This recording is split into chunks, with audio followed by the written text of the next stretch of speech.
ನಮಸ್ಕಾರ ಸ್ನೇಹಿತರೆ. ಇಂದಿನ ಬದಲಾದ ಜೀವನ ಶೈಲಿಯಲ್ಲಿ ಬಹುತೇಕರಿಗೆ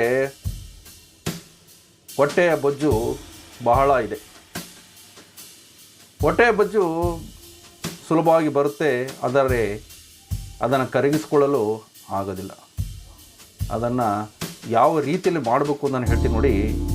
ಹಲವು ಜ್ಯೂಸ್ಗಳಿದ್ದಾವೆ, ಅದು ಡೈಲಿ ಮಾಡ್ಕೊಂಡು ಕುಡೀರಿ. ಸೌತೆಕಾಯಿ ಜ್ಯೂಸು, ನಿಮಗೆ ಸೌತೆಕಾಯಿ ಸಿಗುತ್ತೆ. ಎರಡನೇದು ಲೋಳೆ ರಸದ ಮತ್ತು ಜೇನುತುಪ್ಪನ ಮಿಕ್ಸ್ ಮಾಡ್ಕೊಂಡು ಜ್ಯೂಸ್ ಕುಡೀರಿ. ಬೆಳ್ಳುಳ್ಳಿ ಮತ್ತು ಲಿಂಬೆ ರಸದ ಜ್ಯೂಸನ್ನು ಮಾಡ್ಕೊಂಡು ಕುಡೀರಿ. ಜೀರಿಗೆ ರಸ ಮಾಡಿಕೊಂಡು ನೀರು ಕುಡೀರಿ. ಮೆಂತೆ ನೀರು ಅದನ್ನು ಮಾಡ್ಕೊಂಡು ಕುಡೀರಿ. ಹಸಿ ಶುಂಠಿ, ಸೌತೆಕಾಯಿ ಮತ್ತು ಲಿಂಬೆ ರಸವನ್ನು ಬಳಸ್ಕೊಂಡು ಒಂದು ಜ್ಯೂಸ್ ಮಾಡ್ಕೊಂಡು ಕುಡೀರಿ.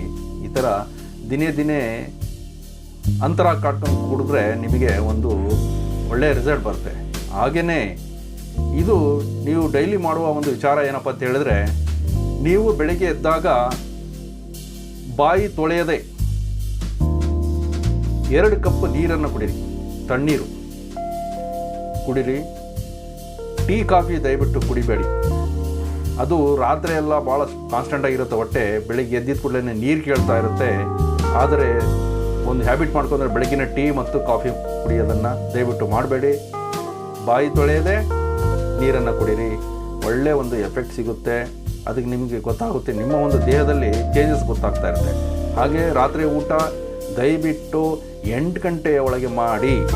ಅದ್ರ ಜೊತೆಗೆ ಬಿಸಿ ನೀರನ್ನು ಕುಡಿದ್ರೆ ನೀವು ನಿಮ್ಮ ಆರೋಗ್ಯ ಚೇಂಜ್ ಆಗೋದೇ ನಿಮಗೆ ಗೊತ್ತಾಗಲ್ಲ, ಆ ಥರ ಇರುತ್ತೆ. ದಯವಿಟ್ಟು ಎಲ್ಲರೂ 8 ಗಂಟೆ ಒಳಗೆ ಊಟ ಮಾಡಿ. ದಯವಿಟ್ಟು ಸಾಯಂಕಾಲ ಹೊತ್ತು ಸ್ನ್ಯಾಕ್ಸು ಎಲ್ಲ ತಿನ್ನೋದನ್ನು ಬಿಡಿ. ದಯವಿಟ್ಟು ಈ ಥರ ಒಂದು ರೂಢಿ ಮಾಡ್ಕೊಂಡಿದ್ದಾಗಿದ್ರೆ ನಿಮ್ಮ ಆರೋಗ್ಯವನ್ನು ಕಾಪಾಡ್ಕೋಬೋದು. ಓಕೆನಾ? ಮಾಡ್ತೀರಾ? Thank you very much.